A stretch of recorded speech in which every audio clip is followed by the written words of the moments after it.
Today we're just going to be doing a final review. This will be some questions that you'll see tomorrow on your exam. There's going to be a lot more questions, but I don't have enough time to cover it all in today's last minute review, okay? First things first, find the sum or the difference. Go ahead and write it on your board and then show me the answer once you have it.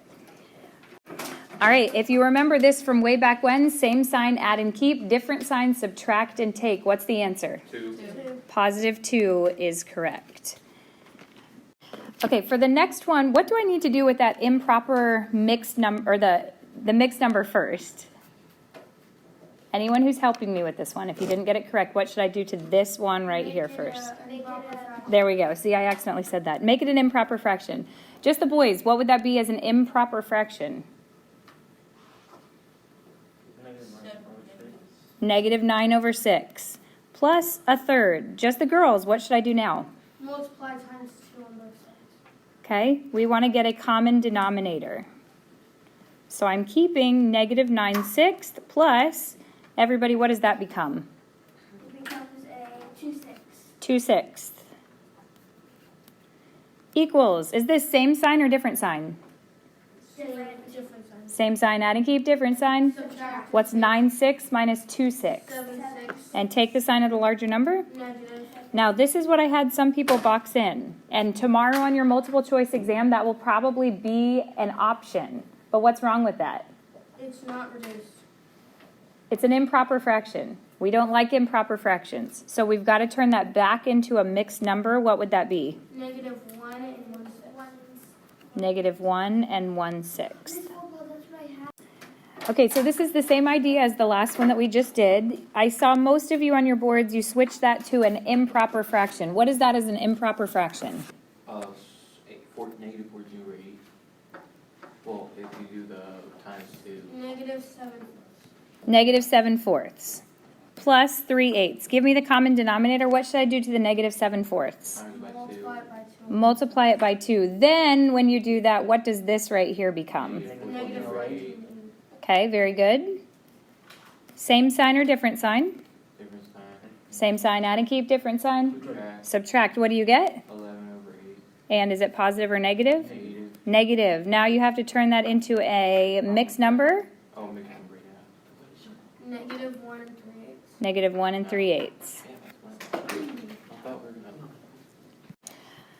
Okay, for this one, some people have memorized their fractions and they know exactly what decimal 3/4 equals.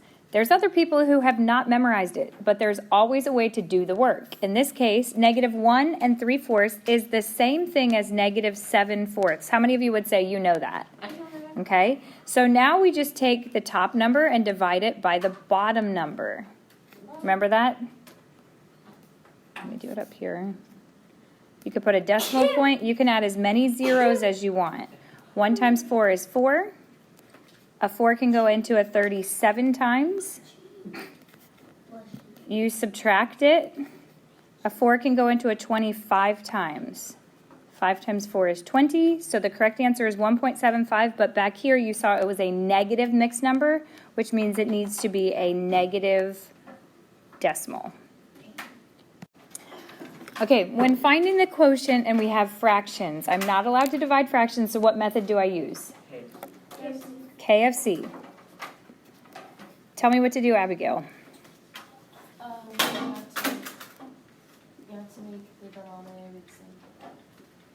No, you don't want the denominator to be the same. Who can help me? What do I do with KFC?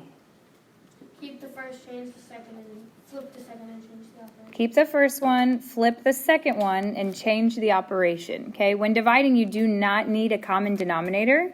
Instead, we can cross-reduce here, and this is the answer I saw some of you came up with. This would probably be an option on your exam tomorrow, but what's wrong with that? It's not reduced. It's not reduced. What would that be reduced? Negative 1/4. Please make sure you are always checking to see, is there an option of reducing it more? And if there is, please make sure that that's what you do. Okay, if you were to show me that you understand, this number needs to be distributed. You would just use these little arrows. 3 times 5x is 15x, and 3 times negative 4 is Negative 12. Good job. The correct answer is 15x minus 12. Okay, for this next one, it asked us to simplify the expression. So we're going to underline and circle the like terms. What's the first thing I should underline? 8M.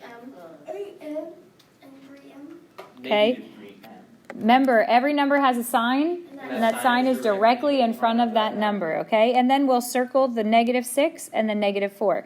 The first thing that you want to combine is the M family. Class, what's 8M minus 3M? 5M. 5M. Some of you said 11M. In that case, you were not seeing that there is a negative sign right there, okay? You've got to subtract them. And then combine these two. What's negative 6 minus 4? Negative 10. Negative 10. Okay, a few people put negative 2 or positive 2, so be careful on that one. Okay, so we've got a very similar kind of problem here. We're underlining the M family and circling the constants. Guys, what's 8M plus 2M? 10M. 10M. And then what's negative 6 minus 2? Negative 8. Negative 8. All right, guys, we cannot underline and circle where there are parentheses involved. So we've got to drop it down. We don't need the parentheses on the first one. There is a plus here. Do we wish for it to be a plus or a minus? A plus. We like it to be a plus because that gives us permission to be able to drop it down without parentheses because it doesn't change anything inside the parentheses that comes after it. All right, so now let's just underline and circle our like terms. This is the H family. These are the constants. How many H's do you see right there? 1. 1. If it's helpful to you, put a little 1 there. Okay, what's 1H plus 3H? 4H. 4H is correct. And then what happens to plus 2 and minus 2? It cancels out. It cancels out, so the correct answer is 4H. 4H. Okay, once again, we want to get rid of the parentheses. Abigail, do I need the parentheses on the first one? Nope. No, so we can drop it down. 4x plus 9. Michaela, do we like the negative? No. No, okay, because here's why. The negative tells us that I basically need to put a 1 here, and I need to multiply this out and that out. So help me with it this way. Everyone, I need to see the work on your board at the end of me explaining this, okay? So if you did it this way, what is negative 1 times positive 7x? Negative 7x. And now what is negative 1 times negative 5? Positive 5. How many of you would say yours looks like that? If it doesn't look like that, you need to erase it and fix it. Now I do have like terms. What is 4x minus 7x? Negative 3x. What is positive 9 plus 5? Plus 14. Positive 14.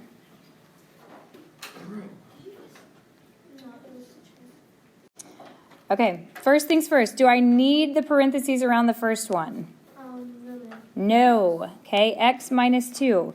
Do we like when there is a negative right there? Yes. Yes. No. No. Why? It offers us to have to do a little more work, okay? The negative has to get distributed. So I taught you a little trick. We like pluses more, so I say, hey, you can turn it into a plus, but what do you have to do to everything in here? Turn everything else to You have to change it to the opposite, okay? So what does that positive 3x become? Negative 3x. Negative 3x. What does the negative 2 become? positive 2. Positive 2. So let's underline and circle the like terms.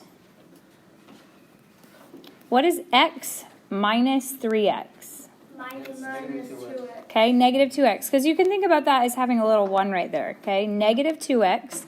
What happens to the negative 2 and the positive 2? They cancel out. So this is your answer. Okay, so basically what we're doing is we're trying to solve for x, right? You want to get x by itself on the left-hand side. Keep the 4 with it as long as you can. So get rid of the plus 5 by Minus 5. subtracting 5 on both sides. When I do that, I get 4x equals 8. How do I get x by itself? Divide by 4. Divided by 4. Divide by 4 on both sides, and the answer is 2. Here's what I want to suggest to you.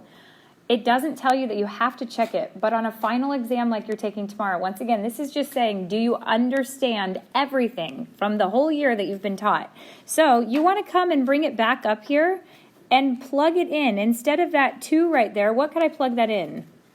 The answer. What was the answer, guys? 2. So now I'm just going to plug in times 2. Let's work from left to right. Class, what's 4 times 2? 8 plus 5? 13. Does that equal what it says there? Yes. Yes. Okay. Now for those of you who just got different answers, plug those answers in. When it gets wrong, then you know, okay, something went wrong. All right. But please go back. If there's a chance that you can double check it, always go back to double check it. Okay. So you're trying to figure out if these form a proportion. Basically, do they equal each other? There's 3 different ways that you could do this. For those of you who did it this way, or if you didn't, did anyone do 12 divided by 22? Oh, well, no, never mind. Okay, put it in your calculators. Let's just work this out and see. Because once again, I'm going to show you 3 different ways you could do this. What is 12 divided by 22? 0.5. Okay, 0.54 repeating. Now let's go to the right side. What is 18 divided by 33?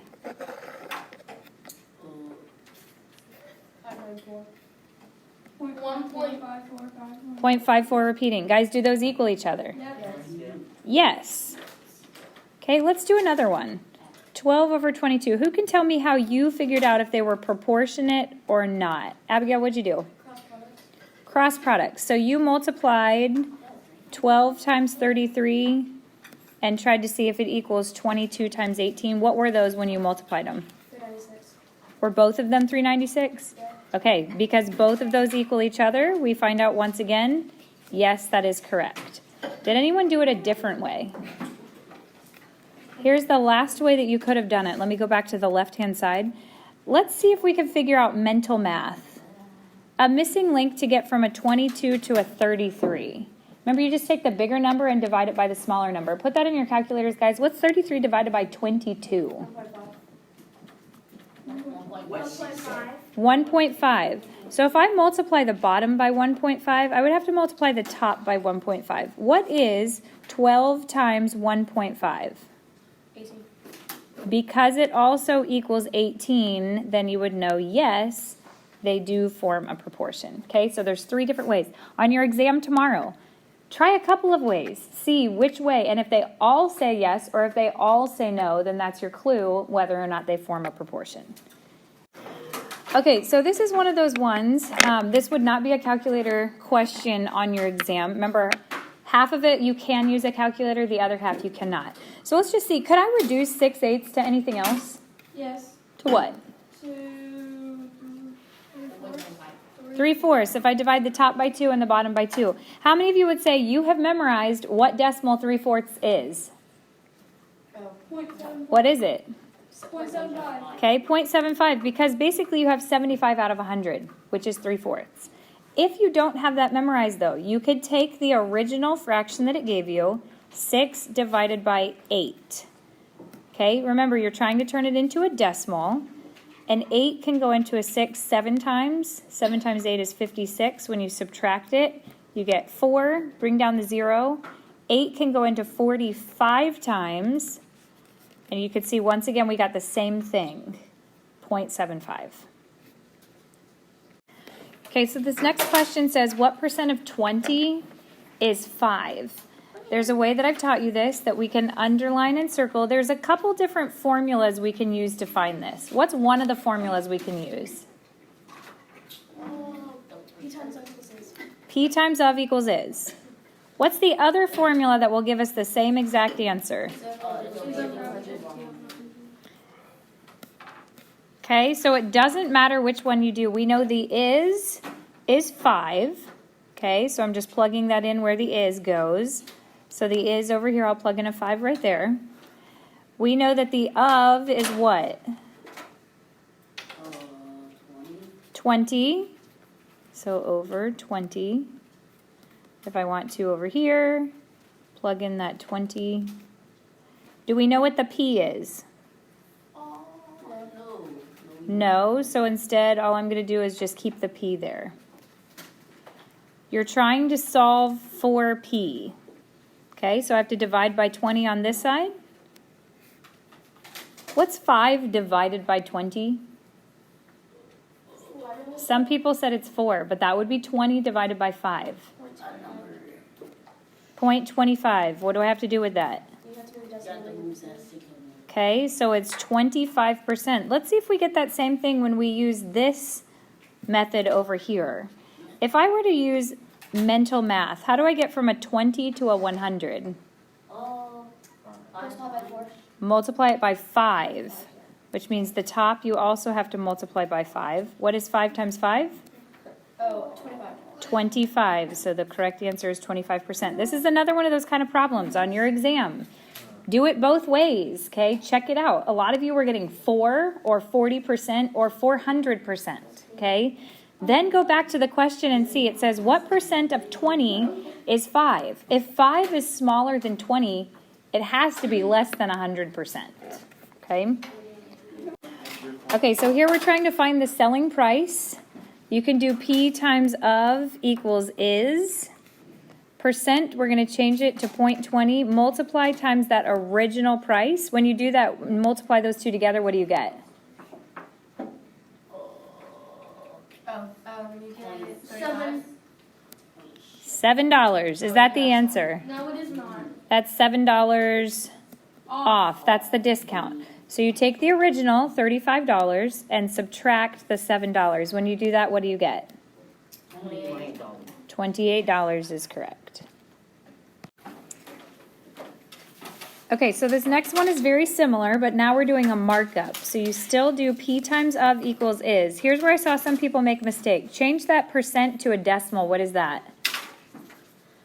0.07. Be careful with that, okay? Multiplied by the original price, which is $18. When you multiply that together, what'd you guys get? 1.26. $1.26. That's your markup. Some people accidentally subtracted it, but what do you do for a markup?